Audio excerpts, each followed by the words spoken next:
Hey everyone, I wanted to go over a brand new developer interview that we got for Monster Hunter Stories 2 on the Nintendo Switch and on PC.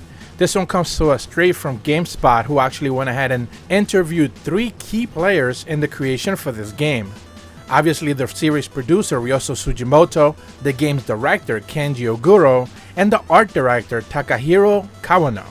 And while a lot of the interview focused specifically on like game mechanics and things like that, which are things that I do think people already understand because the game has been out, you have probably been playing it, I was more interested in focusing on things that weren't necessarily related to the game itself, but more on the developer side of it. And one of the things that they go over in a little bit of depth is actually the fact of like the development cycle for this game and why they made it the way they did, in direct contrast to the very first Monster Hunter Stories game from the 3DS, which is, you gotta remember, there was a couple of years in between not just that game coming out, but them even deciding that they were gonna make a sequel and then actually getting this game started and in full production before it released earlier this year. So in the very first question they're asked, since Monster Hunter Stories is conceptually different from the core Monster Hunter series, was it difficult to find a way to branch away from the core series and establish its own identity while still keeping it recognizable as a Monster Hunter game? Kenji Oguro replied, when the original Monster Hunter Stories was created, we aimed to do something with completely new different identity from a typical Monster Hunter game. So first off, we changed the perspective from the hunter to the rider. Hunters go out and slay monsters, but riders ride the monsters and go on adventures together. So from the start, our main objective was to change the perspective from the start off, which we had a different set of identities. We wanted to focus on giving Monster Hunter fans and other players the chance to experience the worldwide view of Monster Hunter in a brand new way, in a deeper way, and focus on the narrative itself. And that's kind of like a no-brainer. We know that this game specifically, and this series as a whole, has focused a whole heck of a lot more on story, specifically when it comes to like developing characters and actually getting them to become the protagonists of the game, not necessarily like in the typical Monster Hunter games where your character that you created is actually the protagonist and it doesn't necessarily really have anything to do with the story other than the fact that it's just like you're the hero of the village, you're the hero of the town, you just pretty much have to slay everything that comes your way. Where in stories there is a bigger world impacting the world environment itself, the things that are happening around it, and you're just a cog in that wheel, but you still have that power to be able to try to help right things in one way or another. The following question is, when you set out to make a sequel for the original Monster Hunter Stories, what was your main goal? Sugimoto said, when we decided to make a sequel, we wanted to go back and look at the feedback we received for Monster Hunter Stories 1, which came out 5 years ago. And so one of our goals actually was the same as when we created Monster Hunter Stories 1, which was that we wanted to take the Monster Hunter franchise and make a game that appealed to a wider audience. And for Stories 1, with the art direction we went in, we received some feedback that the characters looked maybe a bit too young, and they looked maybe like the game was made for children. So when we began development for Monster Hunter Stories 2, we wanted to focus and correct it and making sure that it appealed to a greater audience. With that in mind, we said, well, what can we do in order to appeal to more people? So one of the first things we did was build out the environments with deeper lighting and visuals, and also the characters themselves are more grown up. We believe that we've addressed that issue of the game feeling like you can't play it if you're an adult. We believe that it will appeal to a lot of players, both young and old, and we hope everybody can enjoy it. This is actually one of those criticisms that I never necessarily understood, especially because Monster Hunter Stories, the first one, was very much story oriented like I mentioned before, and it wasn't necessarily like it was for kids, it was just very much the thing that it was on the 3DS. So 3DS always had that weird appeal, or at the very least that weird misconception that it was always, because it was a handheld and it was a kid's toy apparently, you know, a lot of people just saw it that way. The console versions, the Wii and even Wii U, were a family thing, so they couldn't necessarily like be for adults. But the 3DS and the DS and the Game Boy Advance and the Game Boy and all those handheld systems that Nintendo has always had have always been attached to some sort of like they're for kids type of thing. And I don't necessarily know why that was, because there were always so many games that weren't necessarily just kid friendly in them. So they always had that weird stigma that didn't necessarily make a lot of sense, and it feels like these developers specifically understood that, but they couldn't necessarily do much about it. The next question is, Were there any gameplay features that you wanted to incorporate in the original Monster Hunter stories, but weren't able to because of the hardware limitations? And did you reuse those in Monster Hunter Stories 2?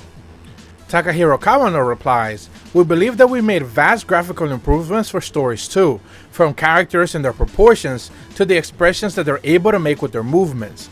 In the terms of environments, there's the lighting, the shadings, and the expressions of water. This is, we believe, something that the 3DS was not capable due to the hardware limitations, so we wanted to implicate as many graphical improvements as possible in this game.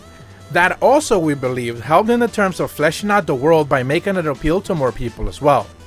And Aguro chimed in and said, "We also believe that these graphical improvements will immerse you in the deeper world itself.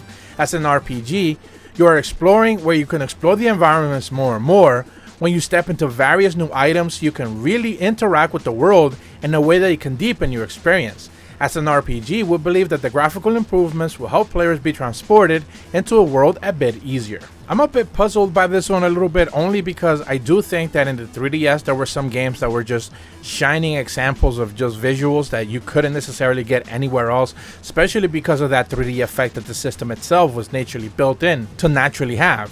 And it's not like Monster Hunter Stories 1 was like a bad looking game to begin with, it was just that criticism of like, it's for kids, therefore it's not necessarily all that visually appealing.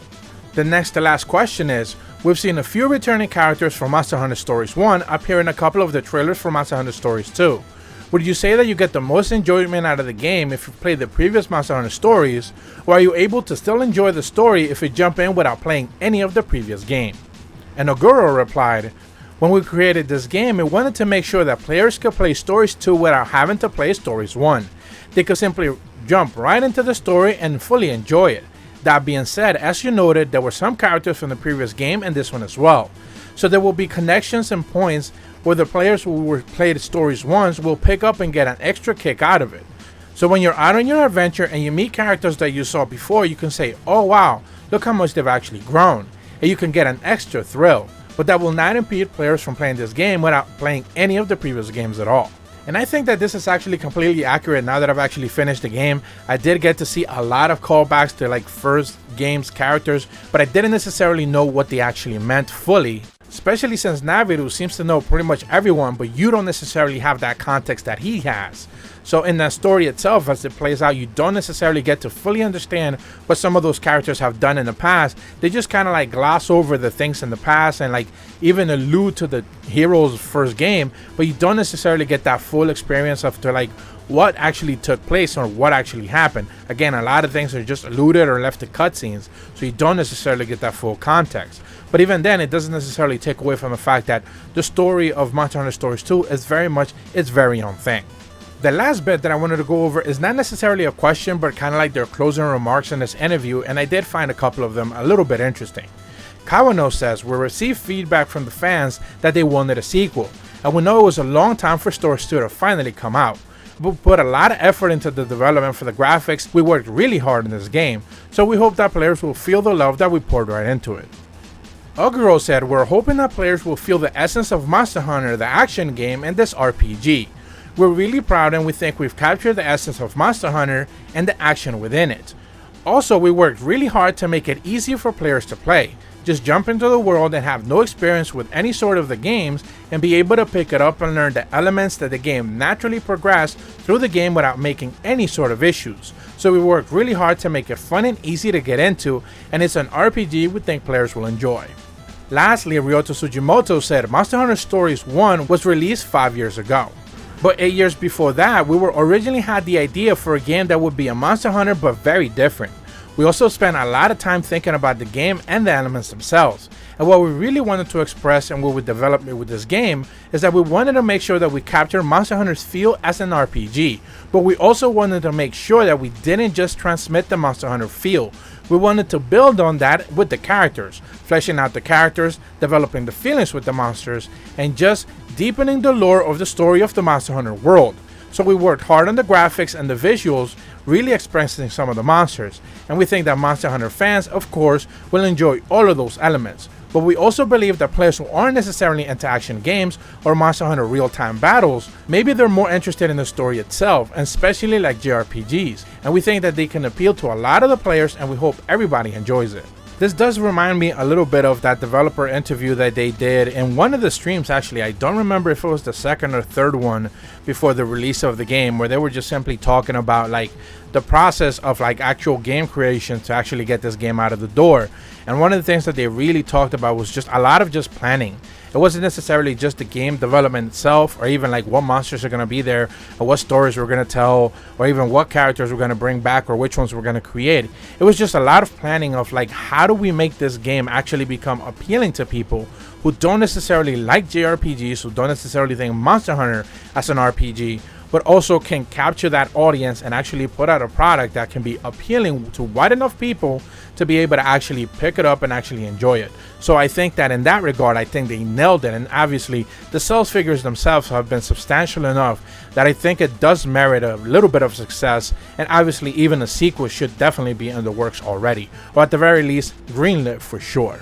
Hopefully you guys found this developer interview. I'm always looking out for stuff like this whenever I see, you know, details about like interviews and stuff like that, only because I think people are more interested about knowing what developers actually think about the things that they create, and we as players perceive things a little bit differently in our very own way.